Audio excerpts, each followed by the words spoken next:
et du Saint-Esprit, que la main de notre Père Céleste, la paix de notre Seigneur Jésus-Christ et la puissance de l'Esprit Saint soient avec nous par le saint et puissant nom de Jésus de Nazareth. Amen. Amen. Mes bien-aimés, dimanche passé, je vous ai parlé de la patience de l'Éternel. Ça, c'était le titre de l'enseignement, ou le nom de l'enseignement. Et le thème ou le sujet était le suivant: la patience de l'Éternel a des limites. Et nous nous sommes appuyés sur le texte de Genèse au chapitre 19, versets 1 à 17 et puis 23 à 26, qui parle de Sodome et Gomorrhe. N'est-ce pas? La patience de l'Éternel a parfois des limites. Comme nous l'avons vu,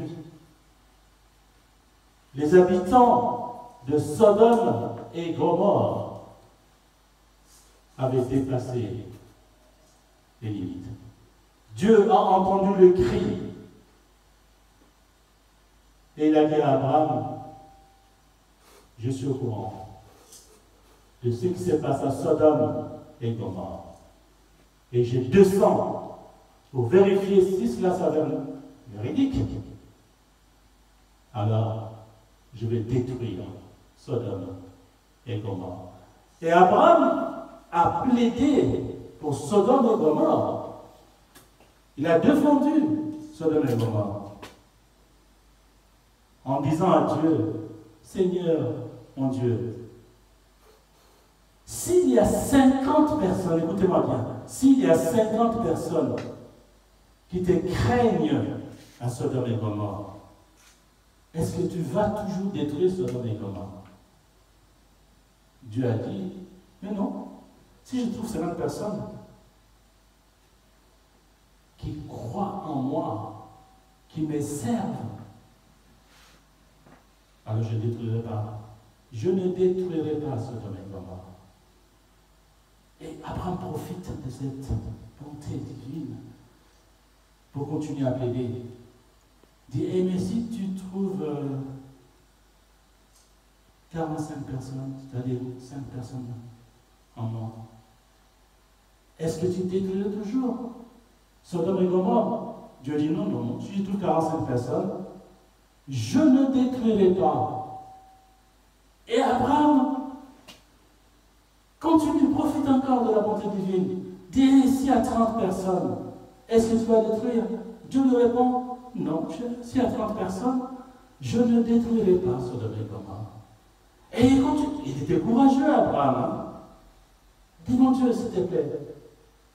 Et s'il y a 30, je ne détruirai pas. Et s'il y a 20, je ne détruirai pas. Et s'il y a 10 personnes, mes frères et sœurs, Dieu dit: je ne détruirai pas s'il y a 10 personnes. Imaginez, Sodome et Gomorrhe. Il est parti là-bas. Il n'a même pas trouvé 10 personnes qui craignaient l'Éternel. Jusqu'à quel point le mal était vraiment énorme à Sodome et Gomorrhe. Et vous connaissez la suite. Il a détruit Sodome et Gomorrhe. Parce que quand les 2 anges de l'Éternel sont arrivés chez Lot, je vous ai dit, ils ont demandé que ces anges qui étaient en forme d'homme deviennent leurs femmes. D'homosexualité. L'homosexualité. Dieu n'aime pas ça. Il n'aime pas ça. C'est parmi les péchés qui sévissaient Sodome et Gomorrhe. Dieu est descendu pour détruire Sodome et Gomorrhe à cause de cela. Et je vous ai dit de constater ce qui se passe actuellement. L'homme oublie vite. L'homme oublie vite. C'est pourquoi Dieu a détruit Sodome et Gomorrhe. Les hommes le font encore aujourd'hui. Les hommes se marient entre les hommes. Les femmes se marient entre les femmes. Or, à l'époque de Sodome et Gomorrhe, Dieu est descendu justement pour détruire Sodome à cause de cela. Mais aujourd'hui, je vous ai dit, au Parlement français, on a voté une loi qui s'appelle le mariage pour tous. Et dans nos mairies, on marie les hommes avec les hommes, les femmes avec les femmes. Dans nos mairies en France.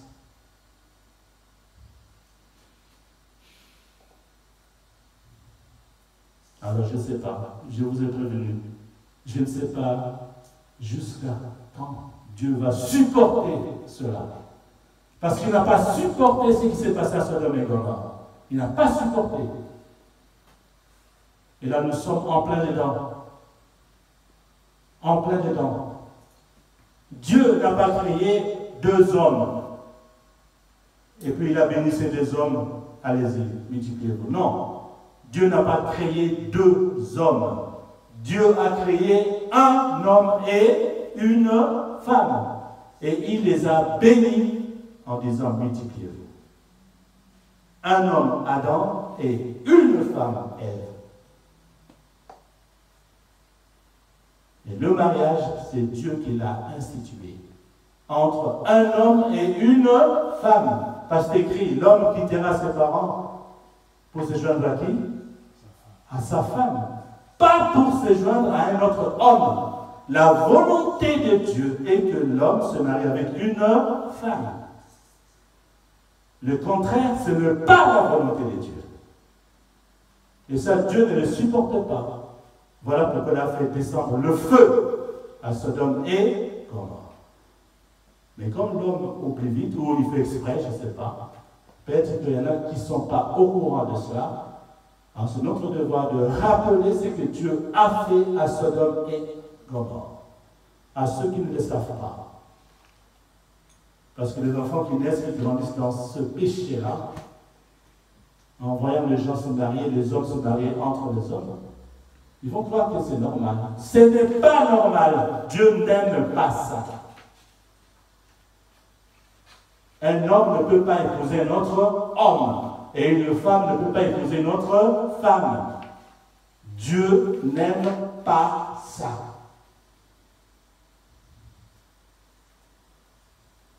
Voilà. Soyons clairs là-dessus. Alors parlez-en aux amis, aux collègues de travail. Parce que le Seigneur Jésus-Christ nous demande de faire de toutes les nations ses disciples. En enseignant ses préceptes. Ce sont ceux-là que je vous transmets aujourd'hui. Et je vous rappelle aujourd'hui. Alors faites comme moi. Parlez-en. Partout où vous êtes. Dieu n'aime pas l'homosexualité. Voilà le résumé de ce qu'on a vu la fois passée. Et aujourd'hui, je vais vous parler des vrais enfants d'Abraham. Ça, ce sera le titre de notre enseignement, ou le nom de notre enseignement, les enfants d'Israël. Ou ce qu'on appelle dans notre terme les enfants d'Abraham. Ça, c'est le titre. Et le thème, qui sont les vrais enfants d'Israël? Qui sont-ils? Les vrais enfants d'Israël. Et pour répondre à cette question, nous allons utiliser 4 textes. Le premier se trouve dans Romains, au chapitre 9, Nous allons lire le verset 6 à 8. Voici la parole de l'Éternel. Ce n'est point à dire que la parole de Dieu soit restée sans effet. Non. Chaque fois qu'une parole sort de la bouche de l'Éternel, de Dieu, elle produit quelque chose. Elle crée quelque chose. La parole qui sort de la bouche de Dieu ne rentre jamais stérile. Elle produit toujours les effets escomptés. N'est-ce pas? Car tous ceux qui descendent d'Israël ne sont pas Israël. Voici ce que dit la parole de Dieu. C'est clair. Tous ceux qui descendent d'Israël ne sont pas Israël. Ce n'est pas tous les enfants qui naissent d'un père juif ou d'une mère juive qui sont Israël. Non. Ah bon? Et il continue. Et pour être la postérité d'Abraham, ils ne sont pas tous ses enfants. Ce n'est pas tous les enfants qui naissent en Israël d'un père juif et juive qui sont la postérité d'Abraham. Mais il est dit, en Isaac sera nommé pour toi une postérité. Le fils à partir duquel sera nommé la postérité d'Abraham s'appelle Isaac.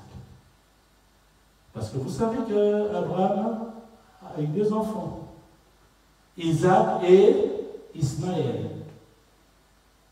Ismaël, c'est un enfant qu'il a eu avec la servante de sa femme, Sarah. Et donc cet enfant-là, Ismaël, n'est pas un enfant de la promesse. Mais Dieu a promis à Abraham que sa femme enfantera. Et cet enfant que sa femme a enfanté s'appelle Isaac. C'est pourquoi il dit, en Isaac sera nommé pour toi, c'est-à-dire pour Abraham, une postérité. C'est-à-dire que ce ne sont pas les enfants de la chair qui sont enfants de Dieu. Parce qu'Abraham avait deux enfants de la chair. Il y avait Ismaël et Isaac. Mais ces deux enfants-là ne sont pas les enfants de la promesse. Il n'y a qu'un seul qui est enfant de la promesse, c'est qui? Isaac. Alors que Ismaël est aussi un enfant de la chair d'Abraham, mais il n'est pas enfant de la promesse. Qui sont vraiment les enfants d'Abraham, les enfants d'Israël? Mais que ce sont les enfants de la promesse qui sont regardés comme la postérité. Ce ne sont que les enfants de la promesse. Donc là, c'est seulement Isaac qui est regardé comme, n'est-ce pas, la postérité d'Abraham. Ça, c'est Isaac. Et pour nous alors, qui sommes-nous alors? Ah, nous allons voir ce qui dit le texte numéro 2. Texte 2, Galates, chapitre 3, versets 6 à 7, et nous allons sauter, nous allons lire le verset 14, on saute, 22 et puis 29. Voici la parole de l'Éternel. Comme Abraham crut à Dieu et que cela lui fut imputé à justice, normal, parce qu'il a fait une chose extraordinaire, Abraham. Nous venons de dire que c'est à partir d'Isaac que sera nommée la postérité d'Abraham. Et ce même Isaac, Dieu demande à Abraham de le sacrifier. Mais Abraham n'a pas hésité, nous avons vu ça, ne fût-ce qu'une seconde. Il n'a pas posé des questions à Dieu. Il a tout simplement obéi, il a cru, il a confiance en Dieu. Quand son fils a dit, papa, mais il y a le feu, il y a le bois, mais il est où l'agneau? Il a dit, Dieu pourvoira. Il a cru, il a eu confiance en Dieu. Il sait que Dieu trouvera une solution pour la postérité dont il a promis à Abraham. Il a cru, il a eu confiance. Jusqu'à vouloir prendre le couteau pour égorger son fils. Et l'ange de Dieu a dit, non, ne fais pas du mal à ton fils. Et il a montré le bélier qui était à côté. Il a remplacé Isaac par le bélier. Donc il est allé jusqu'au bout, Abraham. Il a cru à Dieu jusqu'au bout. C'est pourquoi cela lui a été invité.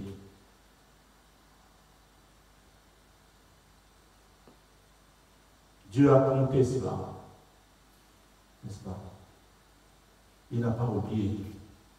C'est pourquoi il a vraiment béni. On a vu déjà fait ça.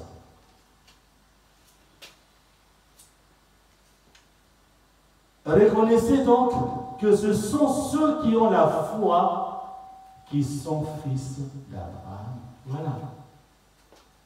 Donc ce n'est pas tout le monde qui est fils d'Abraham, mais c'est seulement ceux qui ont la foi. La foi en qui? Mais nous allons continuer. Afin que la bénédiction d'Abraham eût pour les païens son accomplissement en qui? En Jésus-Christ. Et que nous ressuscitions par la foi l'Esprit qui avait été promis. Et voilà. Les païens, c'est-à-dire ceux qui n'étaient pas enfants d'Israël, c'est-à-dire les juifs qui n'étaient pas juifs, c'est ce qu'on appelait païens à l'époque. Ok? Donc, le texte est clair. Ok? Quand on est en Christ, quand on reçoit Jésus-Christ comme Seigneur et Sauveur, on reçoit par la foi en Jésus-Christ l'Esprit qui avait été promis.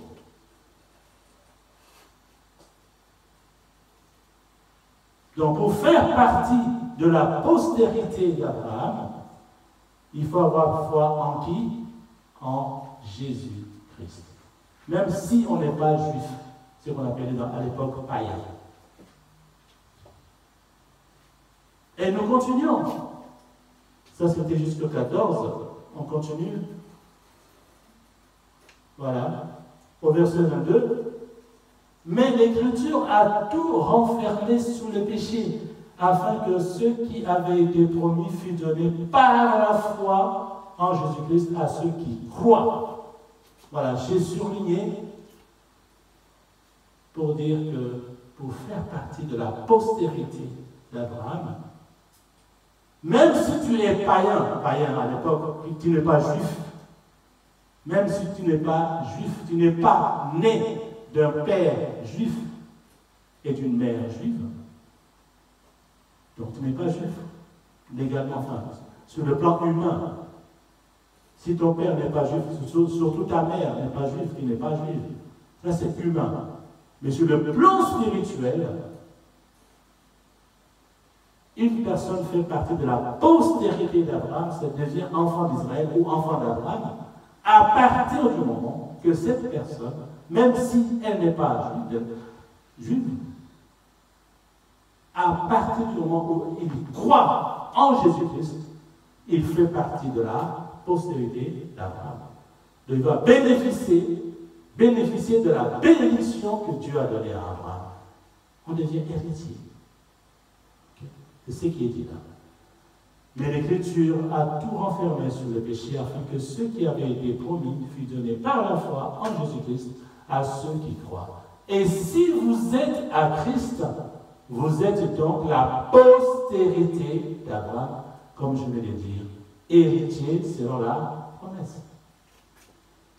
Voilà les vrais enfants d'Abraham. Ce sont ceux qui sont à Christ. Ce ne sont pas les enfants de la chair qui sont fils d'Abraham. Ce sont plutôt les personnes qui ont accepté Jésus-Christ comme Seigneur et Sauveur. Voilà ce que nous dit les Écritures. On continue avec le texte 3. Là, nous allons à Galates 5. Nous allons lire les versets 19 et 22.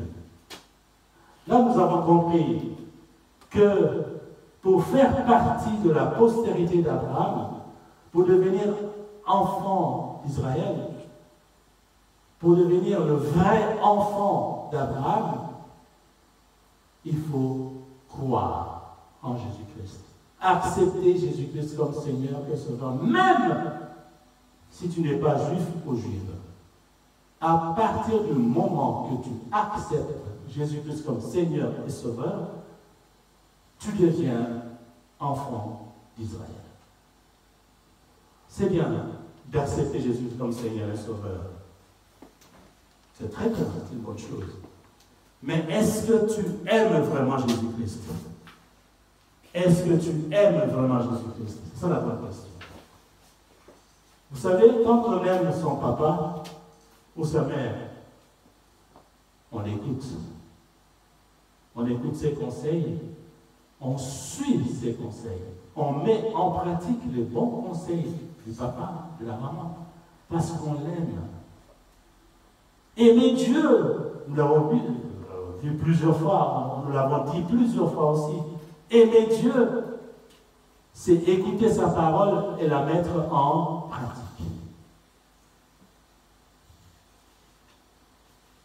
Et qu'est-ce que Dieu nous demande?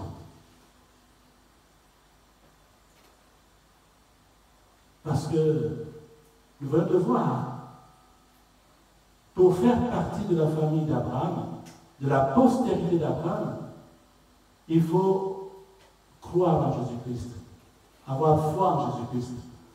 Croire, c'est avoir confiance. Avoir confiance, c'est aimer. Et aimer, c'est mettre en pratique l'enseignement de la personne qu'on aime. Et donc, si on aime Jésus-Christ, qui est Dieu le Père à la fois et Saint-Esprit, nous devons produire le fruit. Nous devons ressembler à Jésus-Christ, produire le fruit de l'Esprit.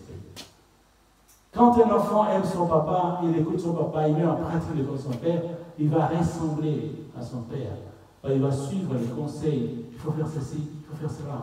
Et souvent, c'est le papa, quand l'enfant ne se comporte pas comme il veut, il dit, mais mon Dieu, comment ça se fait que j'ai un tel fils? Et même les gens, en voyant le comportement de cet enfant, ils vont dire, mais cet enfant, c'est pas comme son père. Hein. Il ne se comporte pas comme son père. Parce qu'il ne produit pas le fruit que son père produit, le bon fruit que son père produit. La même chose. Il y a des filles qui n'écoutent pas leur maman. Et les gens se disent, mais c'est vraiment les filles de telle maman. Elles ont un comportement bizarre. C'est comme si elles n'étaient pas les filles de telle maman, de telle maman. Pour Dieu, c'est pareil. Quand on se dit membre de la famille d'Abraham, mais il y a des choses qu'on ne peut plus faire. Et il y a des choses qu'on doit faire. Et quelles sont les choses qu'on ne peut plus faire quand on a confiance en Jésus-Christ?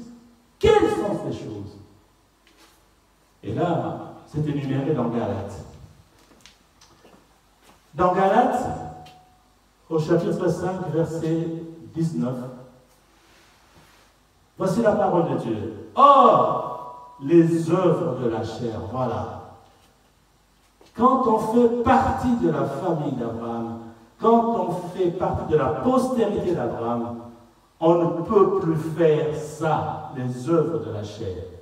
Qui sont quoi? Qui sont l'impudicité, contraire à la morale normale entre un homme et une femme. La relation entre un homme et une femme, on a vu, c'est sacré.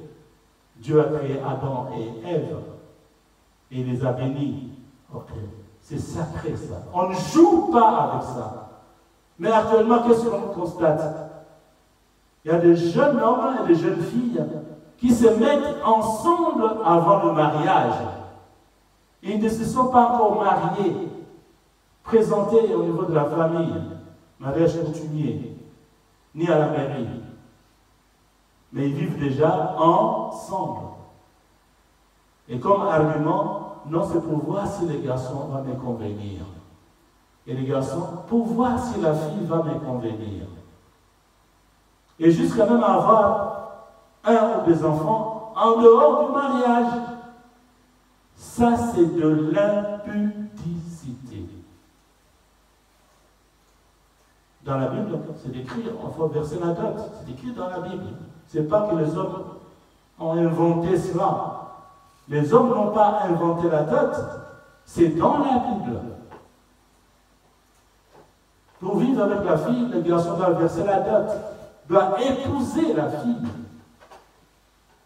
doit se présenter à la famille de la fille, verser la dot et faire le nécessaire avant d'habiter ensemble. Mais non, aujourd'hui, beaucoup de jeunes personnes, jeunes filles, vivent avec des filles sans passer par le mariage. C'est de l'impudicité. Et quand on fait de telles choses, au verset 21, je vous dis d'avance, comme je l'ai déjà dit, que ceux qui commettent de telles choses n'hériteront point le royaume de Dieu. Tu t'élimines automatiquement de la liste des héritiers d'Abraham. L'impudicité. Et on n'essaye pas le mariage. On n'essaye pas le mariage.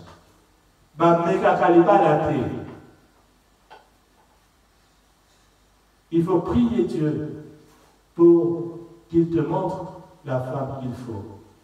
Il faut prier Dieu pour qu'il te montre l'homme qu'il faut. Et avant de vivre ensemble, vous devez vous marier. Ça, c'est bon.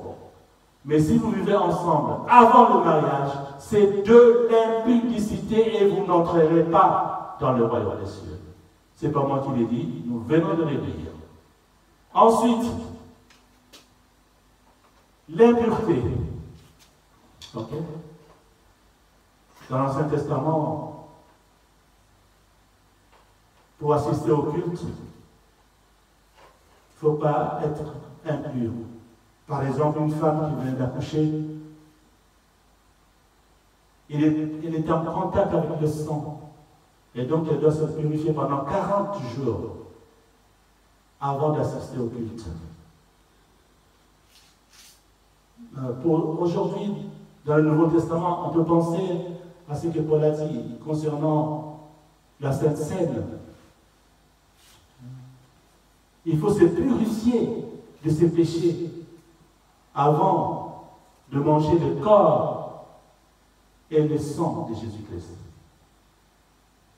Parce que Paul dit, celui qui mange le pain du Christ ou boit le sang du Christ, indignement sera coupable du corps et du sang de Jésus-Christ. Donc on ne mange pas le corps du Christ. On ne boit pas le sang du Christ en étant impur. Il faut d'abord se purifier de ses péchés. Si tu ne le fais pas, eh bien, tu seras coupable envers le corps et le sang de Jésus-Christ. Et c'est grave. La dissolution de mœurs, de bonnes mœurs, de bonne conduite. Comme je vais le dire, Dieu a créé l'homme et la femme. Et là, les gens commencent à se marier entre hommes, entre femmes. Ça, c'est la dissolution. On dissout. Ce qui est bon. On élimine, on anéantit les bonnes valeurs. Ce que Dieu a prévu.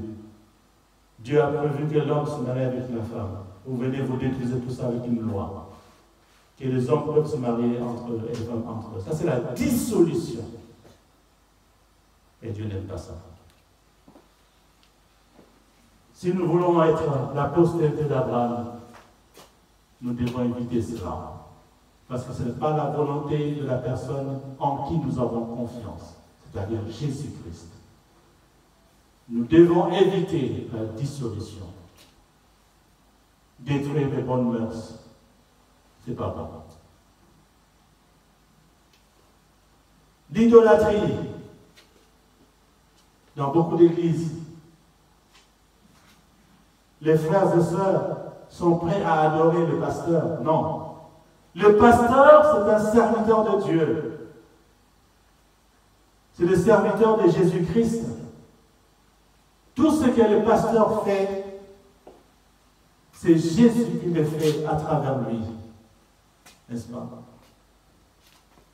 Alors on ne doit pas se mettre à adorer les pasteurs, non.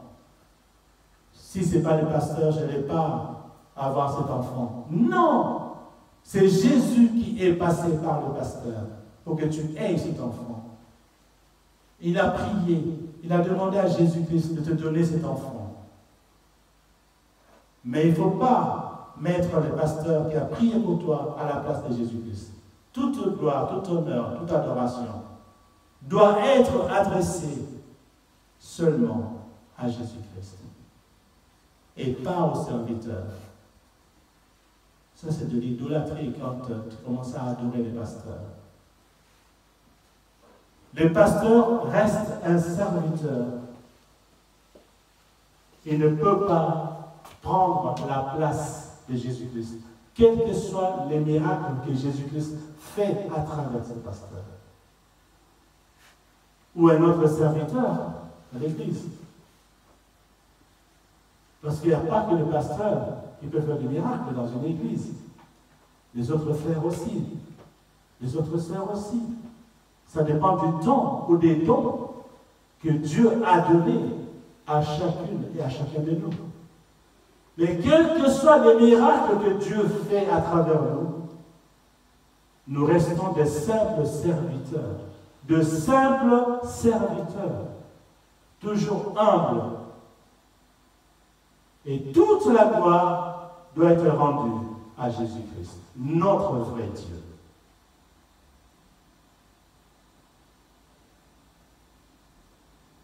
Paul a déchiré ses habits quand il a appris qu'on allait organiser une fête pour lui à cause des miracles qu'il a fait dans une ville.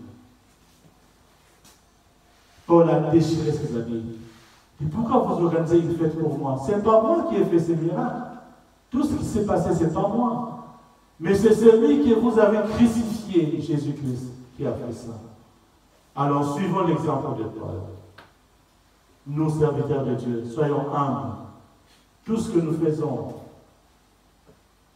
ce n'est pas par nous-mêmes, c'est Jésus-Christ qui le fait à travers nous. Alors, ne prenons pas la place de Jésus-Christ. Et vos frères et sœurs, ne mettez jamais le pasteur à la place de Jésus-Christ. C'est de l'idolâtrie. Et Dieu n'aime pas cela. Si vous le faites, eh bien, comme c'est écrit, vous n'entrerez pas dans le royaume des cieux. Vous ne serez plus héritier. Vous ne serez plus membre de la postérité d'Abraham. Donc, pas d'idolâtrie, pas de la magie, pas de l'inimitié.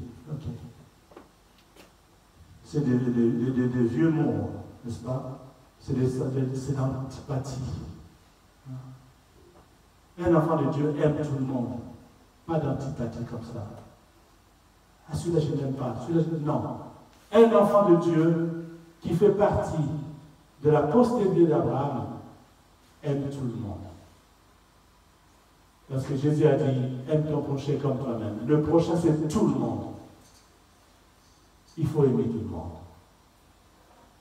Donc, pas d'inimitié, antipathie, d'hostilité à l'égard des gens ou des communautés. J'aime pas les Noirs, j'aime pas les Blancs, j'aime pas les Arabes, j'aime pas ceci et cela. Non. Nous qui sommes enfants d'Israël, nous aimons tout le monde. Nous aimons tout le monde. Donc, pas d'inimitié, pas de querelle, pas de jalousie, comme nous chantons à Lingala. Mon Lingala, c'était là. Dieu a tellement de choses, de dons à nous donner. Quand Dieu donne quelque chose à ton voisin, dis merci à Dieu, bénis Dieu, dis-lui, Seigneur, je te remercie parce que tu as donné ceci ou cela à mon voisin. Béni sois-tu, Seigneur. Mais je sais que si tu le veux, moi aussi tu peux me le donner. Si c'est prévu pour moi, si tu l'as prévu pour moi, Seigneur, tu peux parce que tu es tout puissant. Tu en as tellement. Mais en tout cas, je te bénis pour ce que tu as fait pour mon voisin. C'est ce comportement qu'il faut avoir. Et non être jaloux ou jalouse parce que Dieu a donné à l'autre. Ça ne se fait pas, ça. Dans la famille d'Abraham, ça ne se fait pas. Nous, dans la famille d'Abraham, nous ne sommes pas jaloux. Au contraire, nous bénissons Dieu parce qu'il a fait du bien à notre voisin. Et on n'est pas jaloux de notre voisin parce que Dieu lui a donné ceci ou cela. Non. Dans la famille d'Abraham, on n'est pas comme ça. Mon inga azui, c'est bien là. Ok? Pas d'animosité, d'hostilité encore.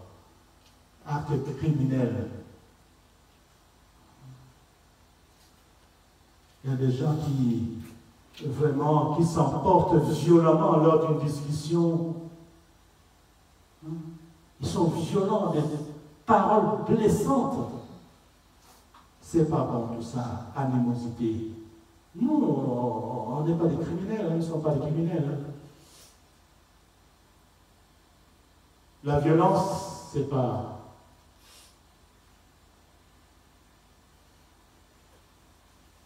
La violence ne doit pas faire partie de nos sentiments.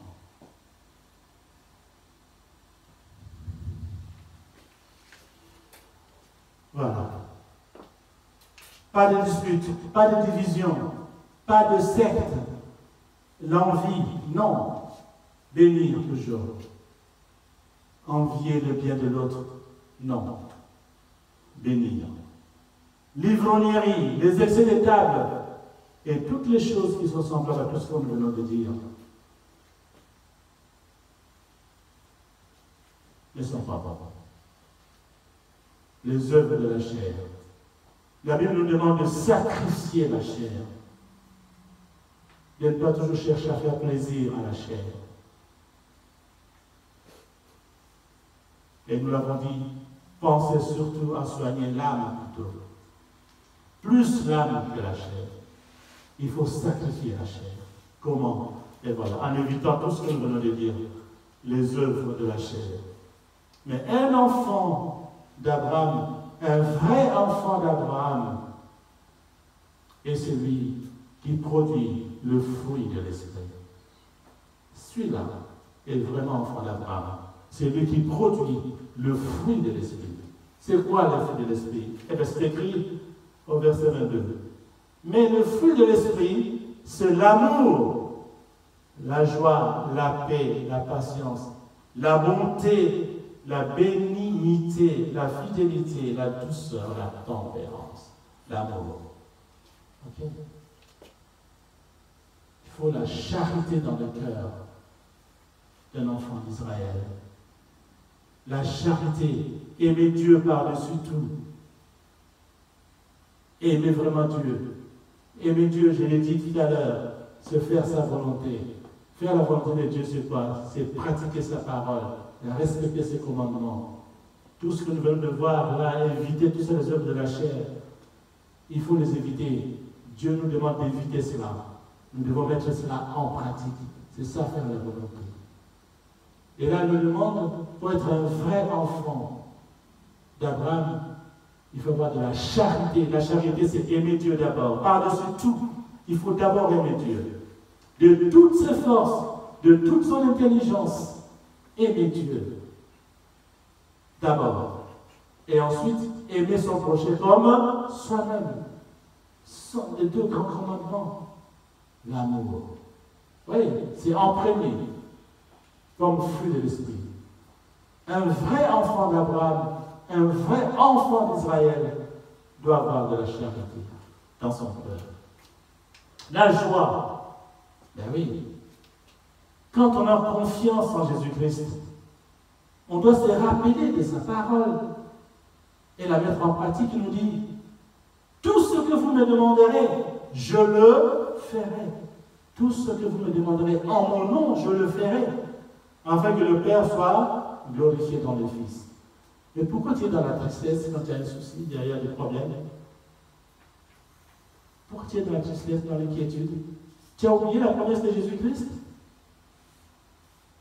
Au lieu d'être triste, de devenir triste, inquiet, avoir des soucis, parle-en à Jésus-Christ. La Bible dit, il faut bénir Dieu dans toutes les circonstances. Il faut avoir confiance en Dieu dans toutes les circonstances. Quand il y a un problème, je demande à Jésus-Christ que tu m'as dit que tout ce que je te demanderai en ton nom, tu le feras, afin que le Père soit glorifié dans le Fils. Et voici mon problème. Il faut déposer les fardeaux aux pieds de Jésus-Christ. Au lieu d'être triste, prions, et demandons à Jésus-Christ de résoudre notre problème. Demandons à Jésus-Christ de guérir nos maladies. Même les maladies qu'on appelle incurables, Jésus-Christ peut les guérir. Ah, pourquoi être triste? Non. Prions, louons Dieu, adorons Dieu et ayons confiance. Soyons dans la joie. Chantons pour Dieu. Chantons, adorons. Et quand on fait ça, la paix va venir dans notre cœur. Parce que nous sommes dans la joie. Jésus, j'ai confiance en toi. Tu es El Shaddai, tu es tout puissant. Malgré cette situation, je sais que tu trouveras une solution pour cette situation qui me dérange. Toi, tu es Dieu, tu es tout puissant, tu trouveras une solution. Je ne désespère pas, mais j'ai confiance en toi. Et je chante pour toi, Seigneur. Parce que je sais que tu vas résoudre ce problème. Et tu es content, tu es dans la joie. Et la paix viendra. Il faut aussi être patient dans la vie. Parce que Jésus, notre Seigneur, agit au moment opportun. Quand il agit, il choisit un moment où tout le monde dira que ça, c'est la main de Dieu qui agit. C'est pourquoi il agit toujours au moment opportun. Mais nous ne sommes pas patients. On ne donne pas des ordres à Dieu. Il les respecte parfois. Et d'ailleurs, presque toujours. Notre livre le dit, mais nous aussi faisons pareil. Laissons Dieu agir au moment où il a décidé. C'est lui qui connaît les bons moments. C'est Dieu qui connaît les bons moments pour agir. Alors soyons patients. J'ai appris, je crois, hier ou avant-hier, une triste histoire qui s'est passée à Noisy. Une personne est allée acheter des sandwichs. Et le serveur traînait pour le servir. Je crois que vous l'avez appris à la télé, aux informations. Le serveur traînait pour servir ces gars-là. Qu'est-ce qu'il a fait? Il a sorti carrément son arme et il a tiré sur le serveur, sur l'épaule. Et le serveur est mort. Je crois que c'est hier ou avant-hier. Hier. Vous vous rendez compte? La patience. Le serveur est mort à cause d'un sandwich. Par manque de patience. Okay? Un enfant de Dieu, un vrai enfant d'Israël, doit être patient. Attendre le moment de Dieu. Attendre le temps de Dieu. Et comme je dis, Dieu attend toujours le moment où, quand il va agir, qu'il n'y ait pas de doute. Je crois qu'on a trouvé la solution parce que tel gars a fait ceci, tel monsieur a fait, telle femme a fait ceci. Non. Lui, quand il agit, il veut que tout le monde sache, croie et voie que c'est vraiment Dieu qui a agi. Qu'il n'y ait pas de doute. Même si toute la gloire sera rendue. Voilà. Donc, attendons toujours les moments de Dieu. Soyons patients. La bonté, la bénignité, dans la douceur, il faut être doux. Ok? Comme je disais tout à l'heure, un enfant de Dieu n'est pas violent. C'est toujours dans la douceur, n'est-ce pas? L'indulgence. comprendre les autres, comprendre les faiblesses des autres, assister les autres dans leurs faiblesses. Il faut être intelligent. Ok? La fidélité, d'abord à Dieu. C'est triste, hein, les frères et sœurs qui nous ont quittés dans la foi en Jésus-Christ. Ça nous fait mal parce que quand on voit ces frères et sœurs dans des difficultés, on se dit, mais s'ils étaient encore en Christ, ils ne seraient pas dans cette difficulté. Mais comme le diable voile les personnes qui quittent Jésus-Christ, il voit leur intelligence, il voile leur intelligence, leurs yeux, il bouche leurs oreilles. C'est que Jésus a dit, ils ont des yeux pour voir, des oreilles pour ne pas entendre. C'est triste, c'est les gens qui ne sont plus fidèles à Jésus-Christ. Nous les connaissons. Autour de nous, il y en a pas mal. Quand on les voit, ils sont dans des situations difficiles. Mais eux-mêmes ne comprennent pas, ils ne voient pas. Parce qu'ils ne voient pas, tout simplement. Alors prions pour ces personnes qui ont quitté Jésus-Christ, pour qu'ils reviennent à Jésus-Christ. Parce qu'il est le seul chemin qui conduit au Père. Il est la vérité et le seul qui peut donner la vie éternelle à qui il veut, Jésus-Christ. Prions pour ces gens-là. Et nous, qui sommes encore fidèles à Jésus-Christ, restons fidèles à Jésus-Christ jusqu'à la fin de notre vie. Et là, nous allons entrer dans le royaume de Dieu. La fidélité, la douceur, la tempérance, il faut être modéré en tout. C'est ça la tempérance. Modéré en tout, pas exagéré. Parce qu'au-dessus, on a parlé de l'excès des tables. Ok? Ça, c'est pas de la tempérance, ça. Il faut être modéré. Il faut être sobre. Ok? La sobriété. Voilà la volonté de Dieu. C'est éviter les œuvres de la chair et produire le fruit de l'esprit. Quand tu fais ça, c'est que tu aimes Jésus-Christ. Parce que tu mets en pratique sa parole. Aimer Jésus-Christ, c'est écouter sa parole et la mettre en pratique. Là, tu crois vraiment en Jésus-Christ. Tu as confiance en Jésus-Christ. Tu as foi en Jésus-Christ. Et quand tu as foi en Jésus-Christ, tu deviens enfant d'Abraham. Tu deviens le vrai enfant d'Abraham. Et tu rentres dans la vraie famille. Ah oui. Parce que le vrai frère, la vraie sœur, la vraie mère, c'est qui? Jésus a dit, c'est celui ou celle qui fait la volonté de mon Père. Et ça, c'est écrit dans le texte numéro 4. Ok? C'est très important. Luc, chapitre 8, verset 20 à 21. On lui dit, les gens ont dit à Jésus-Christ, ta mère et tes frères sont dehors et ils désirent te voir. Mais il lui répondit, c'est Jésus-Christ qui répond, ma mère et mes frères, ce sont ceux qui écoutent la parole de Dieu et qui la mettent en pratique. Voilà. Ce n'est pas la peine de dire je crois en Jésus-Christ, mais tu crois en Jésus-Christ. Mais est-ce que tu écoutes sa parole? Est-ce que tu mets sa parole en pratique?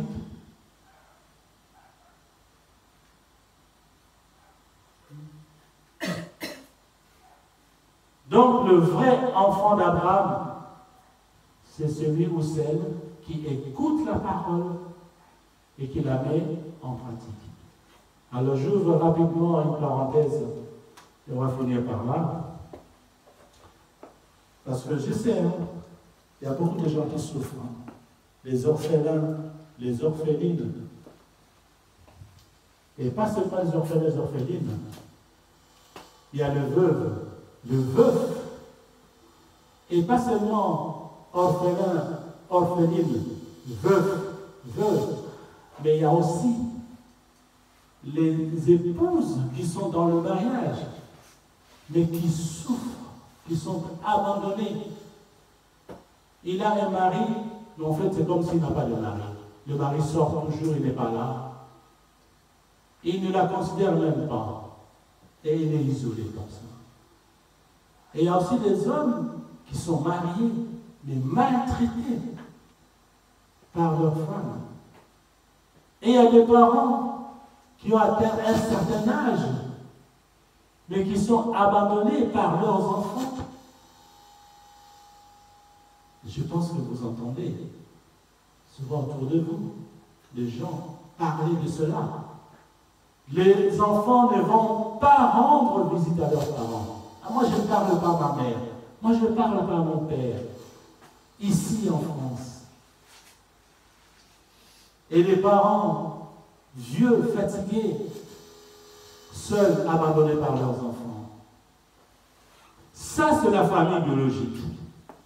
Souvent, il y a des tensions dans la famille biologique, de querelles, une guerre incroyable entre les frères, les cousins, etc. Parce qu'ils ne mettent pas en pratique ce que nous venons de lire. Au contraire, ils sont à fond dans les œuvres de la chair.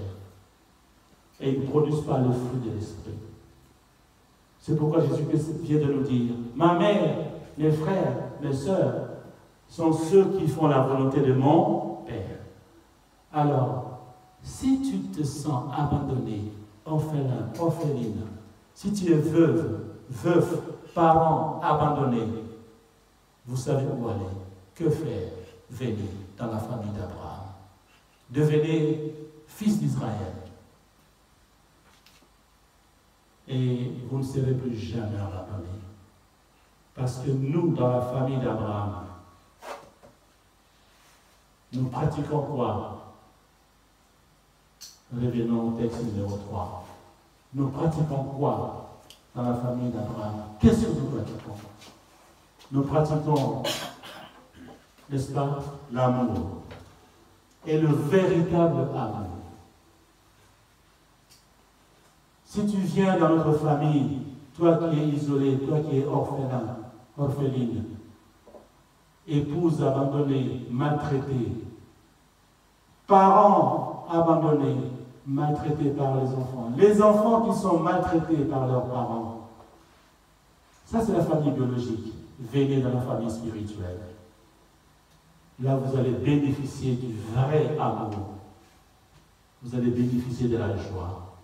Vous allez bénéficier de la paix, la patience, la bonté, la bénignité, la fidélité à Jésus-Christ, la douceur, la tempérance. Tout ça, vous le trouverez dans la famille de Dieu. La vraie famille, c'est la famille de Dieu. Ce n'est pas moi qui l'ai dit, c'est Jésus-Christ qui l'a dit. On vient de le lire. Ma mère, ma vraie mère, je sous-entends, mon vrai frère, ma vraie sœur, c'est celle ou celui qui fait la volonté de Dieu.